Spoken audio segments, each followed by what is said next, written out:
Okay. सो ये हमारा second video है सी लैंग्वेज का। आज हम लोग डेटा टाइप क्या होता है, कि किस तरह के कॉमन डेटा टाइप्स हैं, उनके बारे में जानते हैं। अच्छा, डेटा टाइप्स क्या है उसके लिए। डेटा, जैसे कि अगर मैं बोलूँ कि मुझे एक कॉलेज में सारे स्टूडेंट्स के रिकॉर्ड्स को मेंटेन करना है, तो उसके लिए सॉफ्टवेयर बना दूँ। तो किस तरह का इंफॉर्मेशन तुम लोग रखोगे वहाँ पे? रोल नंबर रहेगा, phone number, name, address, Aadhaar card, this and that, है ना? तो हर चीज़ का जो टाइप है वो अलग अलग है। तुम्हारा नाम, जैसे कि राकेश समथिंग, तुम्हारा फ़ोन नंबर 984 समथिंग नंबर्स में। तो ये डेटा अलग अलग तरह के हैं। तो वही है टाइप, डेटा टाइप। पर उससे पहले मैं यहाँ जाऊँ, उससे पहले बिट बाइट का क्या हिसाब है। एक बाइनरी बिट, जैसे मैंने कहा 1 या 0 बाइनरी बिट्स होते हैं, तो 0 या 1 इनको हम लोग कहेंगे सिंगल बिट। ठीक है। अगर मैं इसी तरह से 8 बिट्स को जोड़ दूं, एक के बाद एक 8 बिट का इंफॉर्मेशन रखूं, तो उसे मैं बोलूँगा 1 बाइट। ठीक है। ये तो तुम लोग का आज अभी का कॉमन टर्म्स तुम लोग यूज़ करते हो मोबाइल डेटा में भी, एमबी, जीबी, है ना? केबीज वगैरह, केबीज ये सब तो हिस्ट्री हो चुके हैं। जीबी, टेराबाइट, इस सब में बातें करते हो। तो बिट एक सिंगल बिट, बाइट क्या होता है? 8 bits equal to 1 byte. Kilobyte क्या होता है? 1024 बाइट्स इक्वल टू 1 किलोबाइट। इस तरह से 1024 किलोबाइट इक्वल्स टू 1 मेगाबाइट। फिर आता है गीगाबाइट, फिर टेराबाइट, सब 1024 के हिसाब से आता है। अब 1024 ही क्यों, 1000 क्यों नहीं?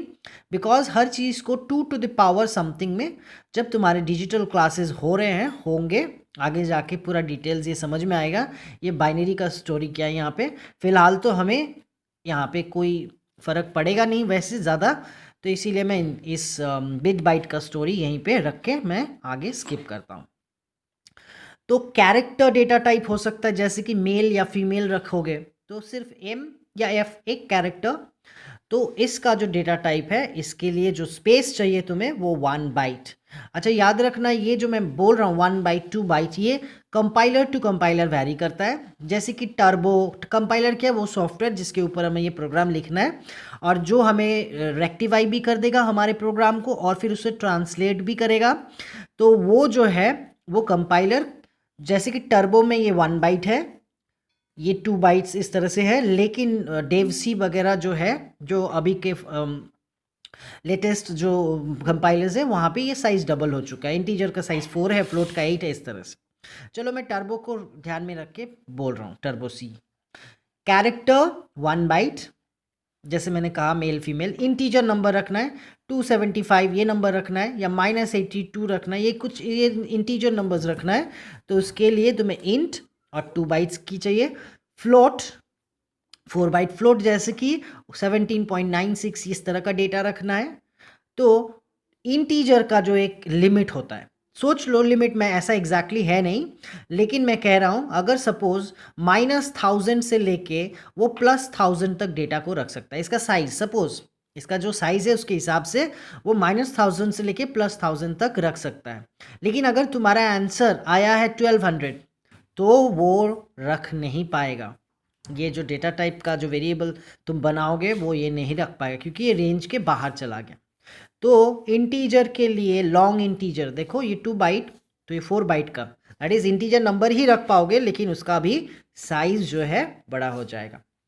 उसी तरह से फ्लोट जैसे पॉइंट में रख रहे हो, तो उसका डबल साइज है, डबल, है ना? तो पॉइंट जब साइंटिफिक काम करते हैं तो पॉइंट कितना बड़ा सा डिजिट हो जाता है, तो उसमें ये डबल। और भी बहुत सारे डेटा टाइप्स हैं, फिलहाल तो हमें इससे काम चल जाएगा। और स्ट्रिंग क्या होता है, जैसे मेल या फीमेल। लेकिन अगर मैं बोलूँ अजय, तो ये तो एक कैरेक्टर नहीं, it's a collection of characters, जो इसे हम स्ट्रिंग कहते हैं। जब स्ट्रिंग चैप्टर शुरू करेंगे तो हम डिटेल्स में कहेंगे कि कैसे स्ट्रिंग को रखना है।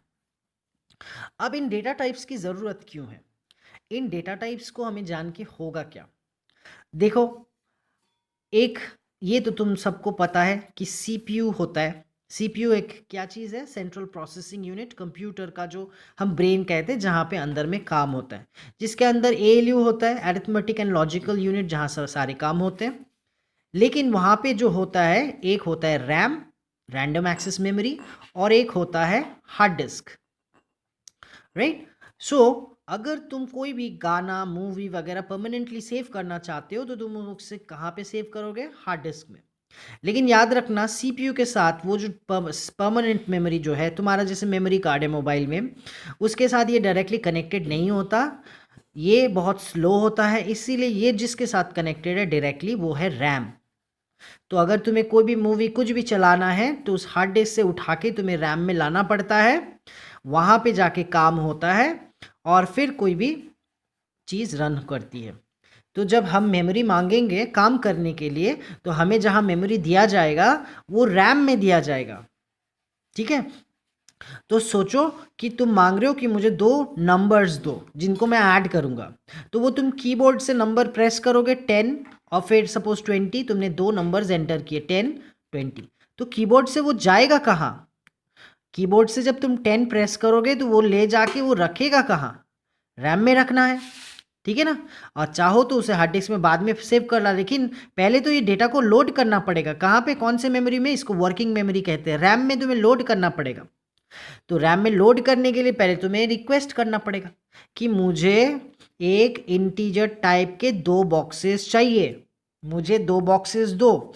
तो उस इंटीजर के लिए कितना साइज ऑफ मेमोरी चाहिए? 2 बाइट्स। फिर उसे पता चलता है अच्छा तुम्हें 2 मेमोरी चाहिए, that is 2 byte 2 byte, 4 bytes का चाहिए, ठीक है। मेरे पास कहाँ है 4 बाइट मेमोरी खाली, चलो मैं वो मेमोरी तुम्हें देता हूँ।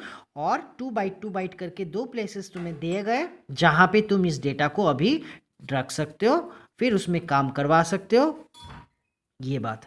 सो इसीलिए कभी भी कोई डेटा अगर तुम्हें लेके जाना पड़ेगा तो पहले से तुम्हें बताना पड़ेगा किस टाइप का डेटा ले जा रहे हो। जिस टाइप का डेटा ले जाओगे उतना अमाउंट ऑफ मेमोरी का बुकिंग होगा, फिर जाके तुम डेटा को वहाँ रख सकते हो।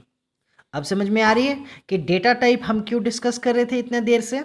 क्योंकि अगर डेटा टाइप को हमें नहीं मालूम तो हम ये रिक्वेस्ट नहीं कर सकते कि हमें इतना मेमोरी चाहिए, और रैम में अगर जब तक मुझे बुकिंग नहीं मिलेगी कि इतना ले लो मेमोरी, ये रहा मेमोरी, तब तक हम डेटा को वहाँ पे स्टोर नहीं कर पाएंगे।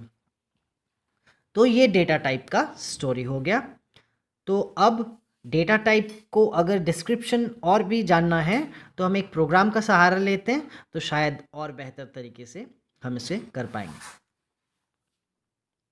ओके, तो डेटा टाइप्स का सिग्निफिकेंस जानने के लिए मैंने एक प्रोग्राम लिखा है, तो चलो उसका 2 नंबर्स लोगे और 2 नंबर्स लेके तुम्हें उनको ऐड करना है कि नहीं। तो 2 नंबर्स को लेके ऐड करना है, तो क्या किस टाइप के नंबर्स होने होने हैं? इंटीजर सपोज पकड़ लो, फ्लोट भी ले सकते हो। तो पहले तो ये तो लाइन मैंने पहले ही बताया था, stdio का क्या काम है। मिनिमम ये हेडर फाइल तो होनी ही चाहिए, क्योंकि बेसिक जो फंक्शंस है printf scanf ये तुम लगभग हर प्रोग्राम में इस्तेमाल करोगे। तो आगे बहुत सारे हेडर फाइल्स ऐड हो सकते हैं, लेकिन बेसिकली ये हेडर फाइल हर एक प्रोग्राम में हमें दिखेगा। मैंने जैसे कहा था इंट मेन का स्टोरी, वो तो बताइए। तो पहले से तुम्हें ये मांगना पड़ेगा, तुम्हें पहले से ये वेरिएबल्स, यही है सी का एक ड्रॉबैक है ना। सी प्लस प्लस जावा में जब पता चलेगा अच्छा मुझे आप वेरिएबल चाहिए तब हम डिक्लेयर कर सकते हैं, लेकिन सी में टॉप ऊपर में ही जाके तुम्हें ये पहले से पता करके तुम्हें वहाँ पे वेरिएबल्स को लिखना पड़ता है, ठीक है। सो हमें किस एक्चुअली अगर नहीं पता तो क्या पूरा प्रोग्राम लिख लेते हैं, बाद में कौन से वेरिएबल्स ऐड हुए वो बाद में ऊपर में जाके हम डिक्लेयर कर देते हैं। तो मैंने अब रिक्वेस्ट किया है मुझे इंटीजर टाइप के 3 बॉक्सेस चाहिए, मेमोरी चाहिए रैम में। अब वो 3 बॉक्सेस उसे पता चल गया, साइज का पता चल गया, इंटीजर टाइप का है। तो अगर टर्बो का हिसाब पकड़ूं मैं तो 2 बाइट 2 बाइट 2 बाइट 6 बाइट का स्पेसेस अलग अलग तुम्हें चाहिए। तो अब उन बॉक्सेस को तो कंपाइलर ऑपरेटिंग सिस्टम से रिक्वेस्ट करके मांग लेता है रैम से, और इसका नाम रैंडम एक्सेस है क्योंकि ये कहीं से भी रैंडमली तुम यहाँ एक्सेस कर सकते हो। बाद में कभी इसका स्टोरी पूरा बताएंगे। अच्छा, तो तुम्हें 3 मेमोरी बॉक्सेस इंटीजर साइज के मिल चुके हैं, ये दिया गया। लेकिन अब इसके पास जाने का उपाय क्या है? तो कहते हैं कि उसको कोई नाम दे दो ABC, और अब से जब तुम A या B या C बोलोगे तो मैं तुम्हें पर्टिकुलरली उस मेमोरी स्पेस पे ले जाया करूँगा, ठीक है, तो ये जो नाम हमने दिया इन्हीं को कहते हैं वेरिएबल्स। तो इनका नाम क्या क्या हो सकता है, क्या नहीं हो सकता, थोड़ी देर में हम वो डिस्कस करेंगे। लेकिन मैंने क्या रिक्वेस्ट किया, मैंने बोला मुझे इंटीजर टाइप के 3 बॉक्सेस की ज़रूरत है, मुझे दे दो और इनका नाम तुम ABC रख दो। मैं XYZ मैं कुछ भी लिख सकता था, मैं रूल्स बताता हूँ क्या नहीं हो सकता। ओके, फिर प्रिंट तो जैसे मैंने कहा था सारे स्मॉल लेटर में है, ब्रैकेट देके कोटेशन में मैंने कहा कि गिव मी 2 नंबर्स, कोटेशन बंद, सेमीकोलन, यहाँ सेमीकोलन दे दिया क्योंकि मेरा डिक्लेरेशन खत्म, यहाँ सेमीकोलन दे दिया क्योंकि मेरा प्रिंटिंग का काम यहीं पे खत्म। स्कैनएफ के थ्रू हम क्या करते हैं, स्कैनएफ के थ्रू हम लोग जो कीबोर्ड से जो स्टैंडर्ड इनपुट डिवाइस है उसमें से डेटा को रीड करते हैं। किस तरह के डेटा रीड करोगे, कितने डेटा रीड करोगे, 2 डेटा रीड करोगे, और उन दोनों का टाइप क्या है, इंटीजर।